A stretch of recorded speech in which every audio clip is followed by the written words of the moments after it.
So here we have the Vauxhall Corsa 3-door on a 15 plate. I'm going to start off by showing you around the outside of the car, and then we'll hop in and run through some controls on the inside. But from the outside you can see, as I said, it's a 3-door car with those black alloy wheels. Let's start off inside the boot and then we'll work our way around the rest of the car from there. As we approach the back of the car, you can see we have plenty of boot space. You can fold that rear seat down as one complete unit to give you even more space again, should you wish to do that. Okay, so we're just going to work our way back round to the front of the car, and then we'll hop in and run through some controls on the inside. But now that we've done a full circle of it, you can see it's in excellent condition the whole way round. Just briefly before we climb in, I think it's well worth seeing the interior from this exterior point of view. There's plenty to run through on the dashboard, so let's hop in and we'll do that now. Okay, now that we're inside the car, we're going to start with the dials. On the left-hand side, we have the rev counter, and on the right-hand side, the speedometer. We also have a digital readout for the speedometer in the centre, along with the total miles for this car. They are 35,956. Above that, we have a digital readout for the speedometer. You can change information that's displayed in that section, should you wish to, using controls on the indicator stalk.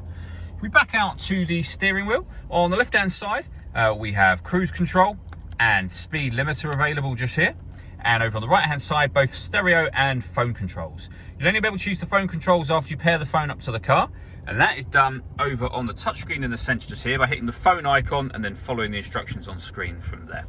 When it comes to music in this car, we have a few ways in which we can listen to it. So AM, FM and DAB radio, USB input, auxiliary input, and also Bluetooth audio as well. So once you pair your phone, you'll be able to make and receive phone calls, of course. You'll also be able to stream your music wirelessly as well.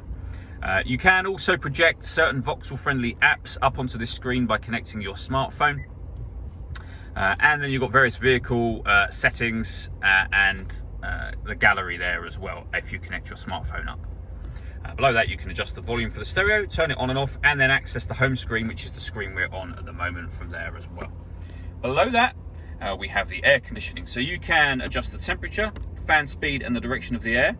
The air conditioning's on at the minute, so off, back on again. You can recirculate the air that's in the car. That's a great way of heating it up or cooling it down quickly, depending on the temperature you set over here. We have a rear heated screen over here as well. We have a 12-volt charging socket along with the auxiliary and USB inputs I mentioned just a moment ago, and then a 5-speed manual gearbox. All that leaves me to say is thank you for taking the time to watch this video. If you'd like to come and see the car in person and have a test drive, please feel free to give us a call here at Glenbourne's. We'd love to hear from you soon.